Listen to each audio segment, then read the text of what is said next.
La création d'une page projet va vous permettre de suivre l'évolution de votre projet, notamment au cours du temps. Vous pouvez créer, avant même d'avoir commencé votre projet, une page soit ici à partir de projets, soit à partir des projets que vous avez mis en queue, c'est-à-dire les projets que vous avez prévu de faire dans le futur.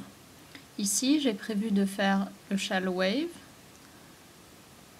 Je peux donc commencer ma page projet en cliquant ici sur Start Project. Les informations sont alors déjà renseignées sur le châle et la laine que je vais utiliser puisque j'avais associé cette laine avec ce châle dans ma queue. Je n'ai plus qu'à ajouter éventuellement une image et à donner un statut, c'est-à-dire à dire où j'en suis de ce projet.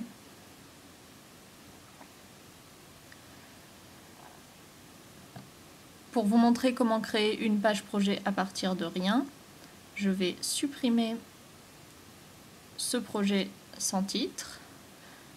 Donc à partir de ma page projet, je vais le supprimer ici par cette petite flèche sous le projet.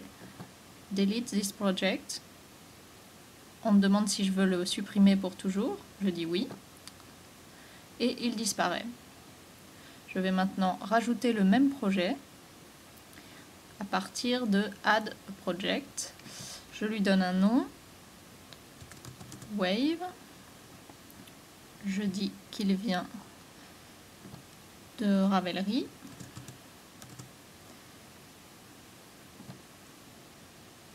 Voilà. On me propose donc le châle Wave de Kristen Finlay. Les infos sur le modèle sont donc renseignées. Je peux y ajouter les aiguilles que je vais utiliser et la laine à partir de mon stash ou d'autres informations. Je vais chercher mes laines skin.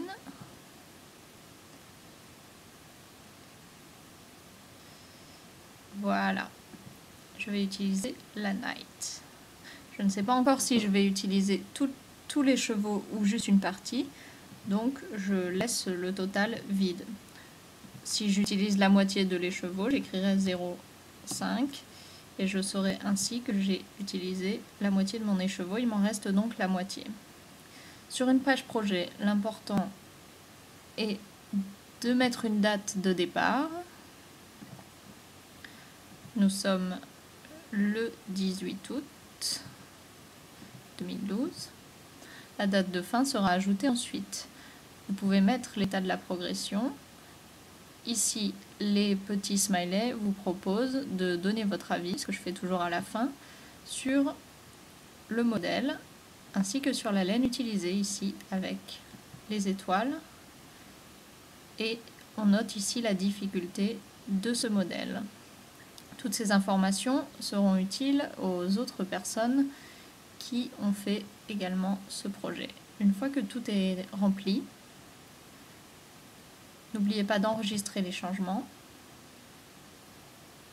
et d'ajouter éventuellement une photo que je n'ai pas encore, pour que le projet apparaisse ainsi dans votre page projet. Je vais maintenant vous montrer une page projet terminée. Elle comprend bien sûr beaucoup plus d'informations que j'ai rajoutées au fur et à mesure de mon tricot. On peut voir ici dans les notes toutes les informations de modification et mon avis sur le modèle et sur la laine. Ici mes avis sur la laine et sur le modèle également. Vous voyez dans cette partie les commentaires ainsi que les qui ont aimé, mis dans leurs favoris ce projet. Enfin, ici, vous avez les groupes, puisque vous pouvez partager votre projet avec certains groupes. Notamment, moi je partage avec les groupes des laines correspondantes à mes projets, mais également je vais aller partager avec In the Loop. Je nous cherche.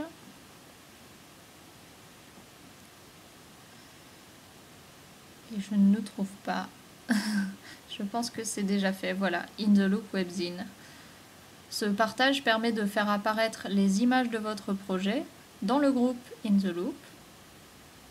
Vous pouvez également partager par ce petit bouton qui vous permet de rendre la page visible pour des personnes qui ne sont pas sur Ravelry. Vous pouvez soit proposer un lien avec une invitation, soit rendre visible cette page à tout le monde. On vous donne ainsi l'adresse lien que vous pouvez mettre sur votre blog pour que tout le monde puisse voir votre page projet, même les personnes qui ne sont pas sur Ravelry. Vous pouvez aussi le partager sur Facebook et sur Twitter grâce au petit bouton. Enfin, la page projet indique en dessous les différents favoris du même projet, du même modèle que vous avez réalisé. Et ces favoris vous permettront d'avoir un suivi sur, par exemple, les notes intéressantes des autres personnes qui ont réalisé ce même projet et que vous pourrez retrouver très facilement au fur et à mesure de votre tricot.